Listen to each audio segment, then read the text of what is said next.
落ちてくれないだろうかと頬杖ついて雲を眺める話をあと何度しよう。誰かを言いまかすための機械を何かに付け狙っていた暮らしも未だに古くなっちゃくれない。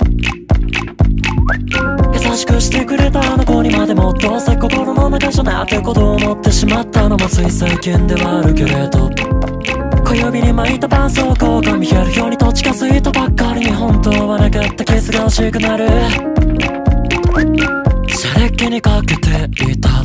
生返事を嫌ってくれとまでは言えないけど、さらっていった未来にそうかそうかとうなずいて歩いた地上での